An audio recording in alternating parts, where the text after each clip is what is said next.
Hello student, good morning. आज हम आपके लिए लेसन नंबर 2 के क्वेश्चन नंबर 273 से स्टार्ट करेंगे। क्वेश्चन है, शेरशाह सूरी के प्रशासनिक सुधारों को समझाइए। शेरशाह सूरी ने कौन कौन से प्रशासनिक सुधार किए? इसमें ऐसे भी आ सकता है। देखिए, शेरशाह ने निम्नलिखित प्रशासनिक सुधार किए। पहला, शेरशाह ने कृषि योग्य भूमि की पैमाइश यानी नापतोल करवाई। कृषि योग्य जो भूमि थी उसकी क्या करवाई? नापतोल। उसने लगान को व्यवस्थित किया, लगान जो वर्तमान अपन टैक्स के रूप में जो बोलते हैं। और गल्ला बख्शी या बटाई, नस्क, कनकूत और नकदी या जब्ती प्रणाली प्रचलित की। ये टैक्स लेने की, लगान लेने की प्रणालियां थी। गल्ला बख्शी है, बटाई है, नस्क है, कनकूत है, कनकूत और नकदी या जब्ती भी कह सकते हैं अपन। तो ये लगान लेने के तरीके थे। उसने 4 बड़ी सड़कें बनवाई एवं अनेक सरायों का निर्माण कराया। उसकी सबसे लंबी सड़क बंगाल के सोनार गांव से लेकर पेशावर, जो वर्तमान पाकिस्तान तक थी, उसने बंगाल से पेशावर पाकिस्तान तक सड़क बनवाई, जिसे ग्रैंड ट्रंक रोड कहा जाता है। सबसे लंबी सड़क विश्व की उस समय थी। मुद्रा ढलाई में सुधार करते हुए उसने तांबे का 380 ग्रेन का दाम तथा चांदी का 178 ग्रेन दाम का रुपया भी जारी किया था। आगे देखिए, मुगल शासक अकबर भारत में कौन सी विजयों के लिए प्रसिद्ध है? अथवा मुगल शासक अकबर की विजयों का वर्णन कीजिए। दोनों प्रकार से प्रश्न पूछा जा सकता है। अकबर ने भारत में निम्नलिखित विजय हासिल की थी।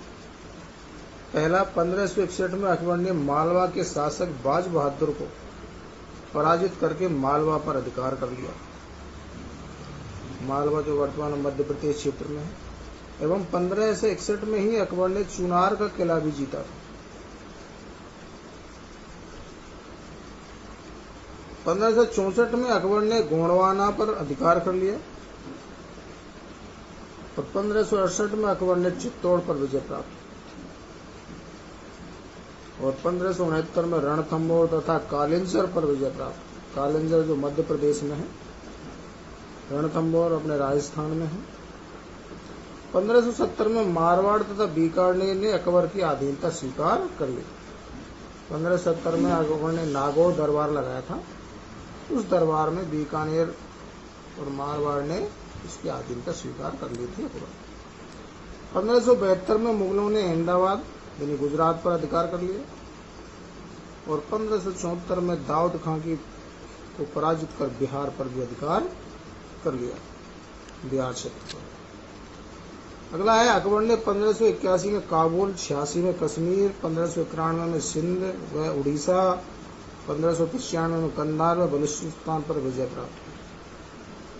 1600 ईस्वी में अकबर ने अहमदनगर तथा 1601 में असीगढ़ पर भी विजय प्राप्त की थी। ये प्रमुख विजय अकबर की थी, जिनके लिए अकबर को जाना जाता। आगे देखिए अगला क्वेश्चन नंबर 275।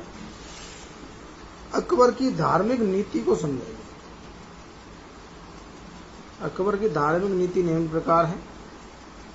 अकबर उदार विचारों का व्यक्ति था। उसने धर्म शास्त्रीय चर्चा के लिए यानी धर्म से संबंधित बातों की चर्चा करने के लिए फतेहपुर सीकरी में, जो उत्तर प्रदेश में है, आगरा जिले के पास, 1575 में इबादत खाने का निर्माण करवाया। इस साल प्रश्न भी आ चुका है, इबादत खाने का निर्माण अकबर ने क्यों करवाया था? धर्म शास्त्रीय चर्चा। किसके लिए करवाया था? धर्म शास्त्रीय चर्चा। अति लघुत्रातों में प्रश्न पूछा जा चुका है। प्रमुख धर्माचार्यों के विचार सुनकर वह इस निष्कर्ष पर पहुंचा कि सभी धर्मों की सच्चाई का अंश मौजूद है। सभी धर्मों में क्या है? सच्चाई का अंश मौजूद है। अतः 1582 ईस्वी में अकबर ने दीन ए इलाही, विशेष ध्यान रहे, अकबर ने 1582 में दीन ए इलाही नामक एक नया धर्म प्रचलित किया। इस धर्म में सम्मिलित होने वाला पहला हिंदू राजा बीरबल था। शेख मुबारक ने अकबर को इनाम आदिल घोषित किया। एक मुबारक ने अकबर को क्या घोषित किया, इनाम दे। दूसरा है अकबर ने सभी धर्मों के लोगों को धार्मिक स्वतंत्रता प्रदान की। उसने सूफी मत के चिश्ती संप्रदाय को संरक्षण प्रदान किया। सूफी मत संप्रदाय को संरक्षण प्रदान किया था चिश्ती संप्रदाय। उसने लाहौर जो वर्तमान पाकिस्तान एवं आगरा जो भारत में ईसाइयों को गिरजाघर बनवाने की अनुमति प्रदान की। उसने जैन मुनि हरिविजय सूरी को जगत गुरु की उपाधि प्रदान की। जैन मुनि हरिविजय थे, उनको जगत गुरु के नाम से इनको उपाधि इन्होंने दी। अगला है अकबर ने 1563 में तीर्थ यात्रा कर तथा 1564 में जजिया कर समाप्त कर दिया था। जो धार्मिक कर था, जजिया कर क्या था, धार्मिक कर था। अकबर ने योग्यता के आधार पर हिंदुओं को उच्च पदों पर नियुक्त किया। हिंदुओं में जो योग्यता थी उसके आधार पर उनको उच्च पदों पर भी नियुक्त किया। अकबर ने हिंदुओं के रीति रिवाजों का सम्मान करते हुए झरोखा दर्शन चलाया, झरोखा दर्शन प्रणाली चलाई।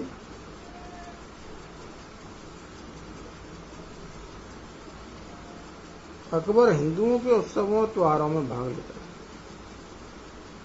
अकबर क्या करता था, अकबर हिंदुओं के उत्सव और त्योहारों में भी भाग लेता था।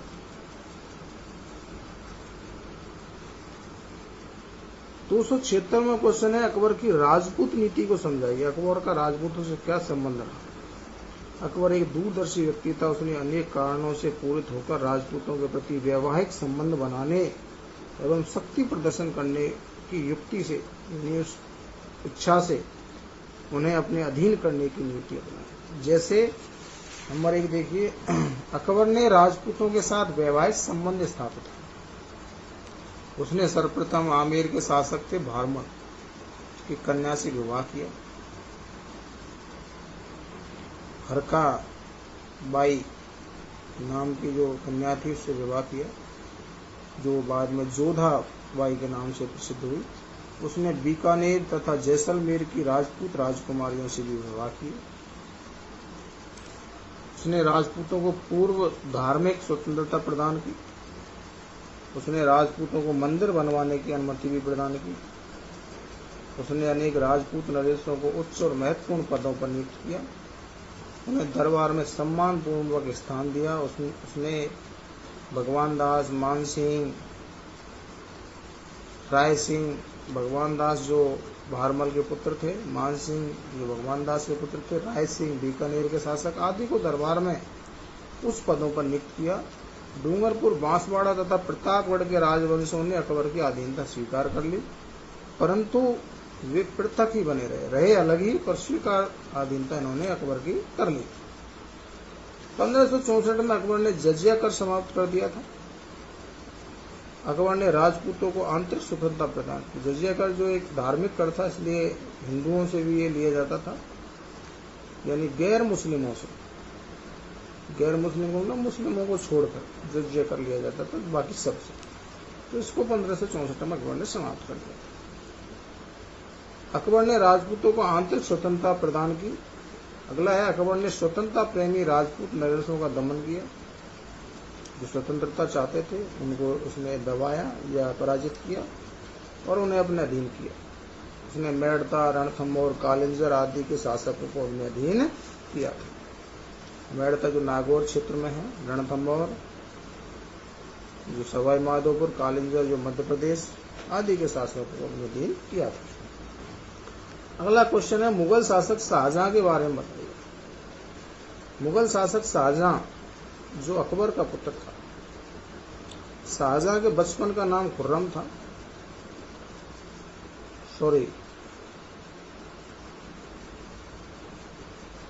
जहांगीर था, और जहांगीर के पुत्र का नाम शाहजहां था। अकबर का पुत्र शाहजहां नहीं था, जहांगीर था। लेकिन मुगल शासक शाहजहां के बारे में बात करते हैं। शाहजहां का बचपन का नाम खुर्रम था। फरवरी 1628 ईस्वी में आगरा में इसका राज्यरोहण हुआ, यानी राजा बना। 1612 ईस्वी में इसका विवाह आसफ खां की पुत्री अर्जुमंद बानो बेगम, जिसको मुमताज महल के नाम से जानता है, के साथ हुआ। इसके काल में खान जहां लोधी, जुझार सिंह, बुंदेल जो थे का विद्रोह हुआ। शाहजहां ने 1632 ईस्वी में पुर्तगालियों को हुगली में पराजित किया। हुगली जो बंगाल में है। उसने अहमदनगर का विलय मुगल साम्राज्य में कराया। बीजापुर जो वर्तमान में कर्नाटक के सुल्तान आदिल शाह को पराजित किया। 1652 में शाहजहां ने अपने पुत्र औरंगजेब को दक्कन का वायसराय बनाया और 1657 में औरंगजेब ने शाहजहां को आगरा के किले में कैद कर दिया था, जहां 1666 में शाहजहां की क्या हो गई, मृत्यु हो गई। आगे देखिए, औरंगजेब की विजयों या उपलब्धियों का वर्णन। औरंगजेब की उपलब्धियां निम्न हैं। औरंगजेब एक महत्वाकांक्षी और साम्राज्यवादी शासक था। साम्राज्य को बढ़ाने में विश्वास रखता था। महत्वाकांक्षी जो इच्छाएं अपने साम्राज्य को बढ़ाने की रखता था।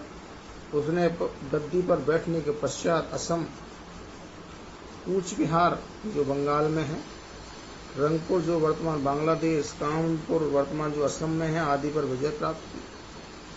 औरंगजेब ने अजीत सिंह को मारवाड़ का शासक मानने से इनकार कर दिया था और एक मुगल सेना भेजकर जोधपुर पर अधिकार कर लिया। अंत में औरंगजेब की मृत्यु के बाद 1707 में अजीत सिंह ने जोधपुर पर वापस से अधिकार कर लिया।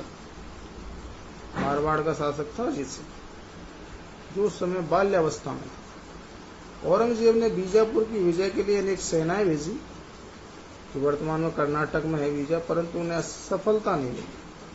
अंत में औरंगजेब ने बीजापुर पहुंचकर घेरा डाल दिया और 1686 में बीजापुर के सुल्तान सिकंदर आदिल शाह ने क्या कर दिया, आत्मसमर्पण कर दिया और बीजापुर पर मुगलों का क्या हो गया, अधिकार। आत्मसमर्पण करना मतलब स्वीकार, हार स्वीकार कर लेना।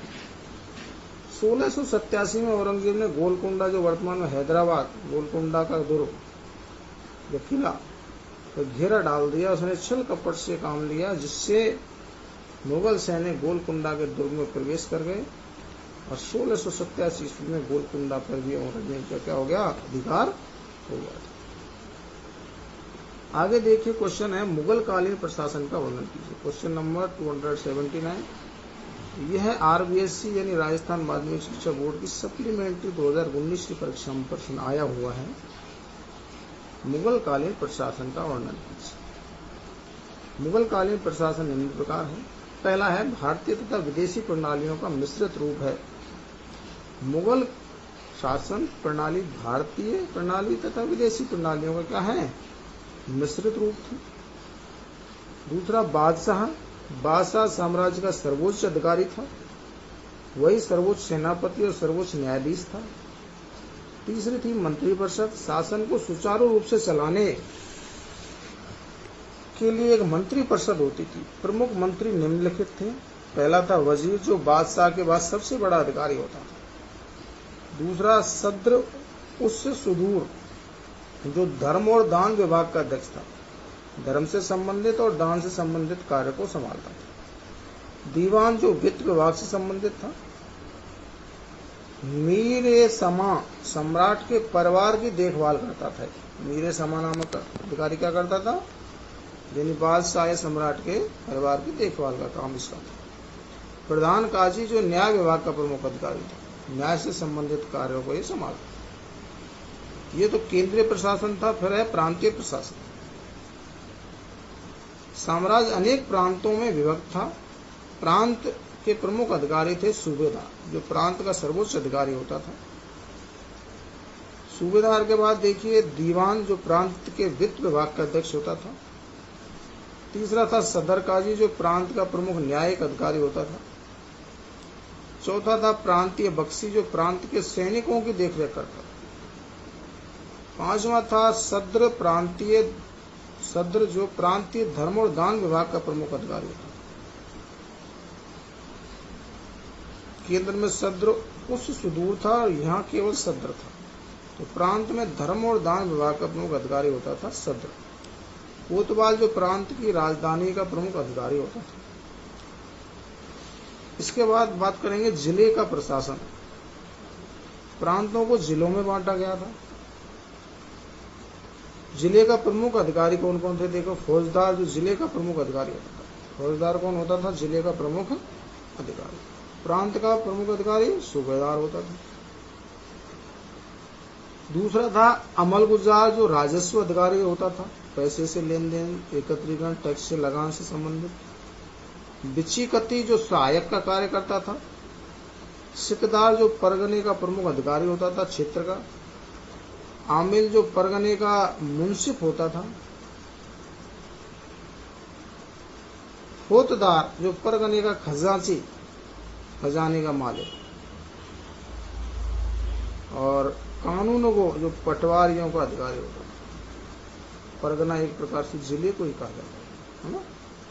आगे देखिए, सेना। बादशाह सेना का प्रधान सेनापति होता था। सेना मनसबदारी प्रथा पर आधारित। मनसबदार दो प्रकार के। मनसब एक तरीके से उसके ओहदा होता था, और ओहदा दो प्रकार का होता था। उसका एक व्यक्तिगत, जो उसके लिए तनख्वाह दी जाती थी, जैसे 12,000 मनसब, 10,000 मनसब, तो वो एक व्यक्तिगत थी। सवार, जो घोड़ों की संख्या के आधार पर होता था, कि उसके अंदर में कितने घोड़े हैं, 2,000 घोड़े हैं, 3,000 घोड़े हैं, तो वो सैनिक होते थे। मनसबदारी प्रथा थी। मनसबदार में उनके ओहदे के अनुसार उनको घोड़ों की देखभाल करनी होती थी। इतनी सेना का प्रबंध उन्हें रखना पड़ता था। तो ये दो प्रकार से होती थी, जात और सवार। तो यहाँ तक किसी भी विद्यार्थी को समझने में प्रॉब्लम हो तो कमेंट बॉक्स में जाके जरूर पूछें। आगे के लिए हम आपको अगले वीडियो में बताएंगे। थैंक यू, धन्यवाद। चैनल को लाइक और सब्सक्राइब जरूर करें। ओके।